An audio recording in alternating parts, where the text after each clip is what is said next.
हरे कृष्णा। आज की भगवत गीता क्लास में आप सबका हार्दिक स्वागत है। आज हम पढ़ेंगे भगवत गीता अध्याय 4 श्लोक संख्या 28।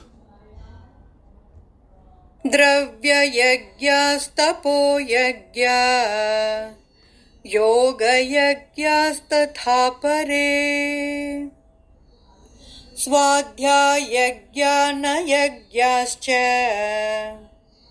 यतयः संशितव्रताः। अनुवाद। कठोर व्रत अंगीकार करके कुछ लोग अपनी संपत्ति का त्याग करके, कुछ कठिन तपस्या द्वारा, कुछ अष्टांग योग पद्धति के अभ्यास द्वारा अथवा दिव्य ज्ञान में उन्नति करने के लिए वेदों का अध्ययन द्वारा प्रबुद्ध बनते हैं। तो कई तरीके के यज्ञ होते हैं, जैसे कि द्रव्य यज्ञ। आपके पास धन है, आप धन खर्चा करके यज्ञ करना चाहते हैं तो द्रव्य यज्ञ। ज्ञान यज्ञ, आप ज्ञान अर्जित करना चाहते हैं, भगवत गीता, भागवतम, वेद वगैरह पढ़ करके आप ज्ञान यज्ञ कर सकते हैं। स्वाध्याय यज्ञ, आप आत्मचिंतन करके स्वाध्याय यज्ञ कर सकते हैं। मेडिटेशन करके स्वाध्याय यज्ञ कर सकते हैं। तो इस तरह से कई हठ योग, वो भी एक तरीके का यज्ञ है। तो कई तरीके के यज्ञ बताए गए हैं, लेकिन सबसे बेस्ट क्या है इस कलयुग के अंदर संकीर्तन यज्ञ इस कलयुग में सबसे बेस्ट है और रिकमेंडेड है।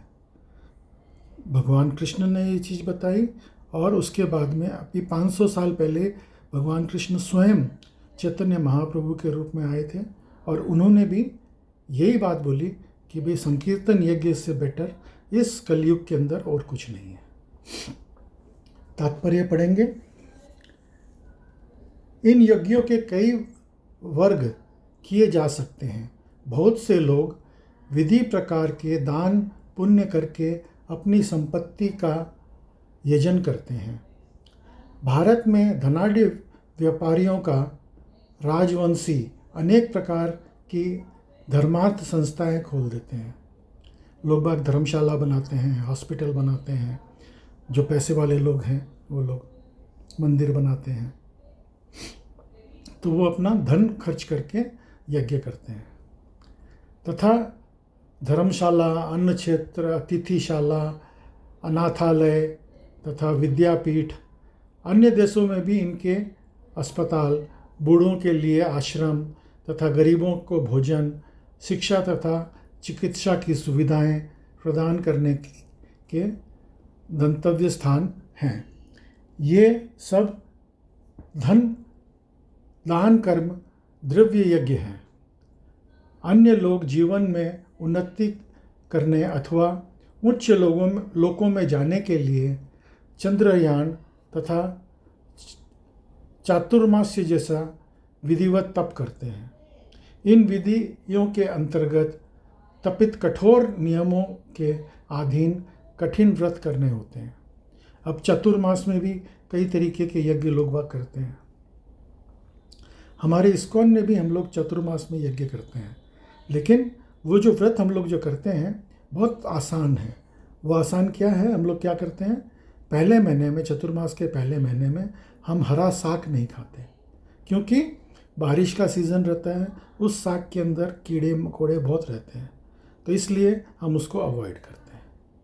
दूसरे महीने में हम दही का सेवन नहीं करते, क्योंकि दही के अंदर एक तरह का बैक्टीरिया होता है जो उस सीज़न में पचाने में बहुत तकलीफ़ होती है। तीसरे महीने में हम दूध का सेवन नहीं करते, क्योंकि दूध उस समय बहुत भारी करता है उस सीज़न के हिसाब से। और चौथे महीने में हम उड़द दाल नहीं खाते। तो हम लोग जो है ये बहुत आसान यज्ञ करते हैं, आसान व्रत करते हैं, जो कि स्वास्थ्य के हिसाब से, साइंस के हिसाब से भी उचित है।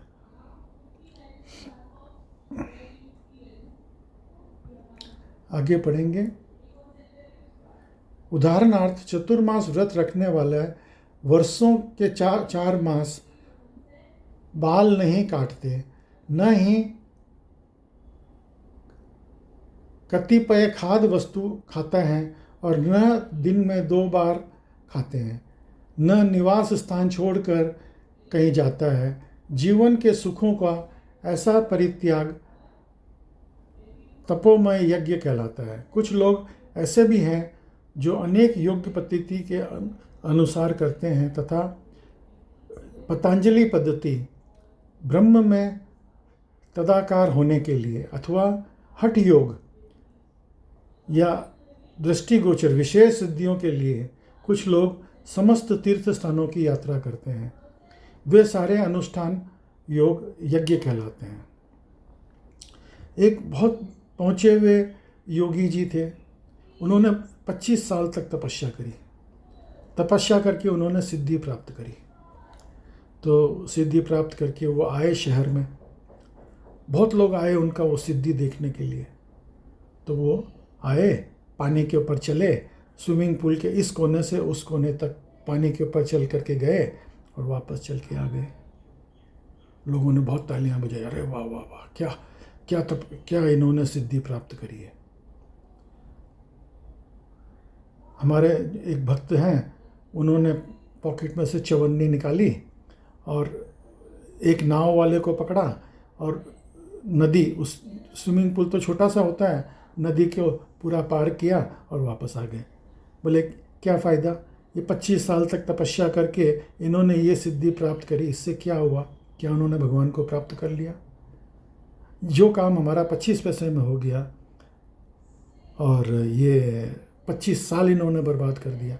इससे बेटर है कि हम भगवान की भक्ति में अपना समय लगाएं, तो हमको भगवत प्राप्ति होगी, हमें आत्म साक्षात्कार का ज्ञान होगा कि हम कौन हैं, हम कहाँ से आए हैं, क्या कर रहे हैं। आगे पढ़ेंगे। कुछ लोग समस्त तीर्थ स्थानों की यात्रा करते हैं। वे सारे अनुष्ठान योग यज्ञ कहलाते हैं, जो भौतिक जगत में किसी सिद्धि विशेष के लिए किए जाते हैं। अब तीर्थ स्थान में यात्रा करने के भी कई नियम हैं। यहाँ से कावड़ भरो, वहाँ ले जा करके कावड़ चढ़ाओ, उसका क्रम अलग अलग होता है कि भाई पहले यहाँ जाओ, फिर यहाँ जाओ, फिर वहाँ जाओ। तो इस तरह से तीर्थ स्थानों का नियम होता है और वो सब करने में बहुत टाइम लगता है। ये सारे अनुष्ठान योग यज्ञ कहलाते हैं, जो भौतिक जगत में किसी सिद्धि विशेष के लिए किए जाते हैं। कुछ लोग ऐसे हैं जो विभिन्न वैदिक साहित्यों तथा उपनिषदों तथा वेद सूत्रों या सांख्य दर्शन के अध्ययन में अपना ध्यान लगाते हैं। इसे ध्यान यज्ञ कहा जाता है। ये सारे योगी विभिन्न प्रकार के यज्ञों में लगे रहते हैं और उच्च जीवन की तलाश में रहते हैं, किंतु कृष्ण भावनामृत इससे पृथक है, क्योंकि ये परमेश्वर की प्रत्यक्ष सेवा है। उसे उपयुक्त किसी भी यज्ञ से प्राप्त नहीं किया जा सकता, अपितु भगवान तथा उनके प्रामाणिक भक्तों की कृपा से ही प्राप्त किया जा सकता है। फलत कृष्ण भावनामृत दिव्य है। तो हमको उस सब चीज़ों के अंदर समय व्यतीत करने के बदले, व्यर्थ करने के बदले भगवान की भक्ति में लगना चाहिए। और भगवान भी भगवद गीता में यही बोलते हैं, मन मना भव मद भक्तो, मेरे भक्त बनो, मेरी पूजा करो, मेरी अर्चना करो। भगवान साफ बोलते हैं। तो जब भगवान कोई चीज़ बोल रहे हैं तो हमको वही करना चाहिए।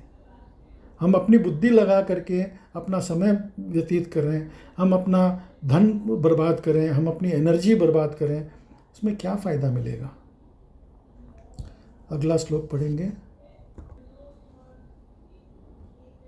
अपाने जुह्वति प्राणं प्राणे पानं तथा परे प्राणापानगतिरुद्ध्वा प्राणायामपरायणाः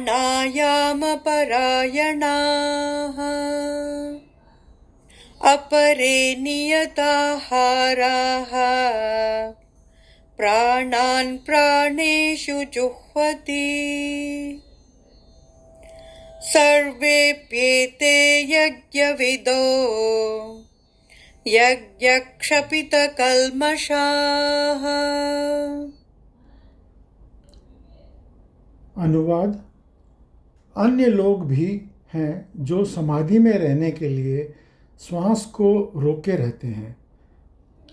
प्राणायाम: ये अपान में प्राण को और प्राण को अपान में रोकने का अभ्यास करते हैं और अंत में प्राण अपान को रोककर समाधि में रहते हैं। अन्य योगी कम भोजन करके प्राण में ही आहुति देते हैं।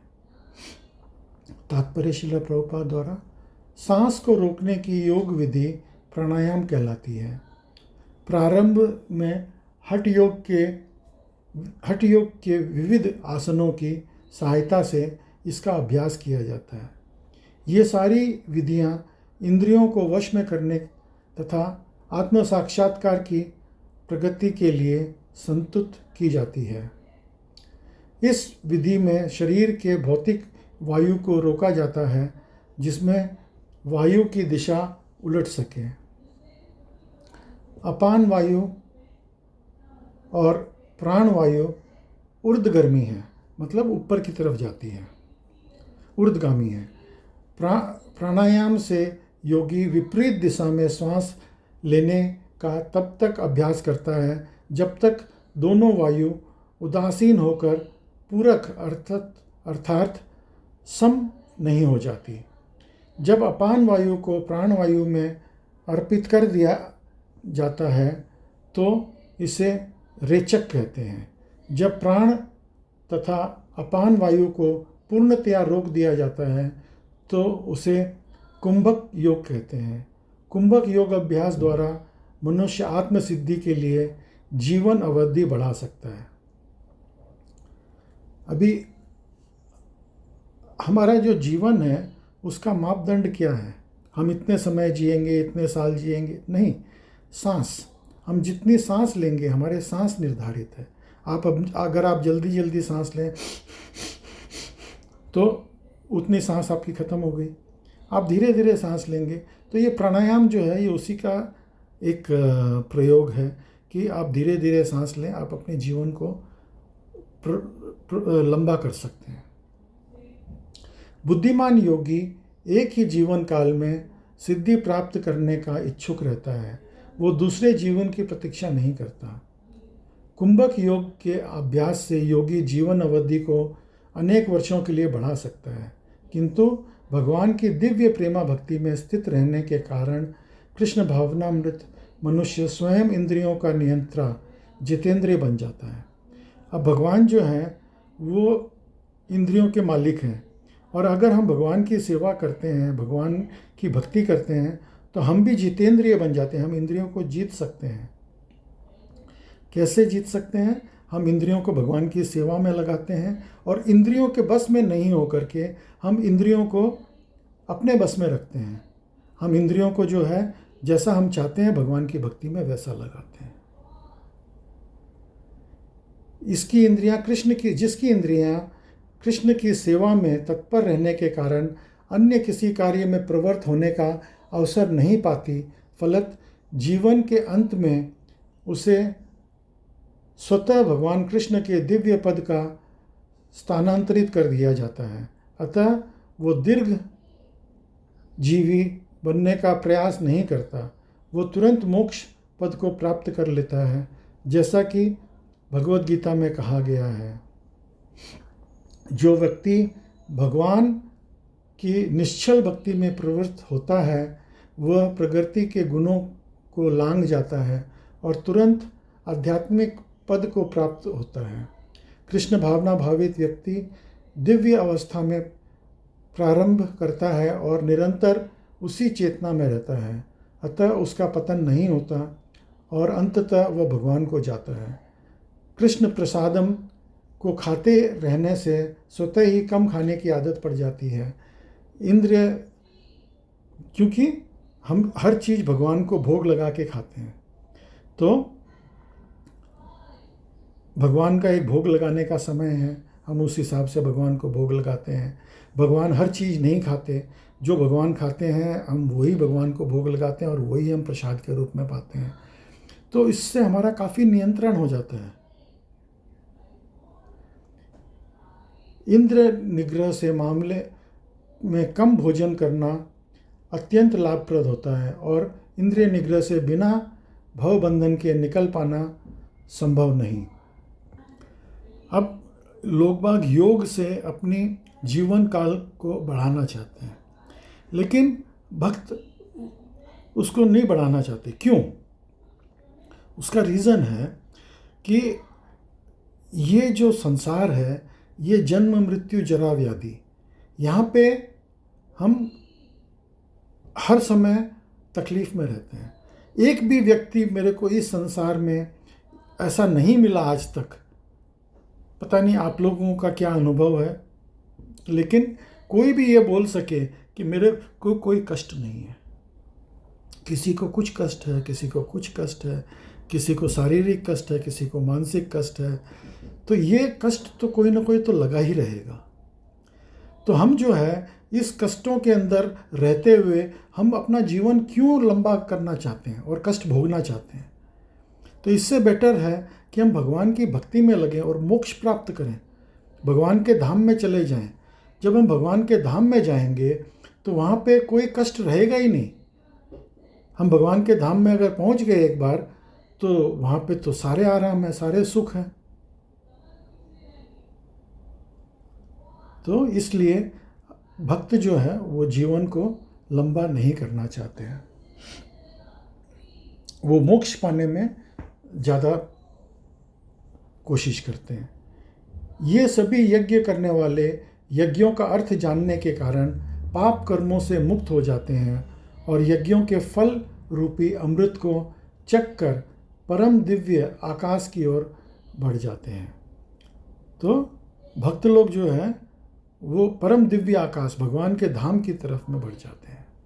तात्पर्य, विभिन्न प्रकार के यज्ञ, द्रव्य यज्ञ, स्वाध्याय यज्ञ, योग यज्ञ की उपयुक्त व्याख्या से ये देखा जाता है कि इन सब का एक ही उद्देश्य है और वो है इंद्रियों का निग्रह, इंद्रिय तृप्ति की भौतिक अस्तित्व का मूल कारण। अतः जब ये इंद्रिय तृप्ति से भिन्न धरातल पर स्थित न हुआ जाए तब तक सच्चिदानंद के नित्य धरातल पर उठ पाना संभव नहीं। ये धरातल नित्य आकाश या ब्रह्म आकाश में है। उपयुक्त सारे यज्ञों से संसार के पाप कर्मों से विमल हुआ जा सकता है। जीवन में इस प्रकृति से मनुष्य का केवल सुखी और ऐश्वर्यवान बनना है, अपितु अंत में ये निराकार ब्रह्म के साथ यदातय के द्वारा श्री भगवान कृष्ण की संगति प्राप्त करके भगवान के शाश्वत धाम को प्राप्त करना है। ये सेक्शन थोड़ा सा टेक्निकल है, लेकिन हम लोग भक्त लोग जो हैं एक जानकारी के लिए इसे ज़रूर जान लेते हैं, लेकिन हमको इस सेक्शन में हमको ज़्यादा इंटरेस्ट इसलिए नहीं रहता कि हमको इस मार्ग पे जाना नहीं है, हमको भक्ति मार्ग पे ही जाना है, क्योंकि वो इजी सरल मार्ग है। अभी आपको कोई चीज़ में ज़्यादा फ़ायदा मिलता है और वो ज़्यादा आसान है, तो आप कौन सा मार्ग चुनोगे? जो मार्ग आसान है और ज़्यादा फ़ायदा मिलता है।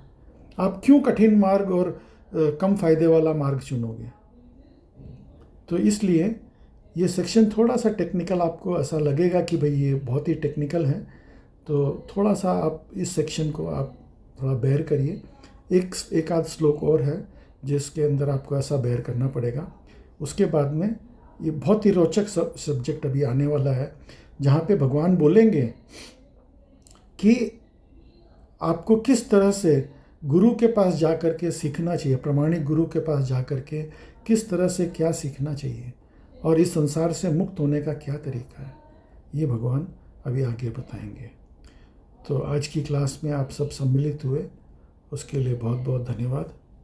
हरे कृष्णा।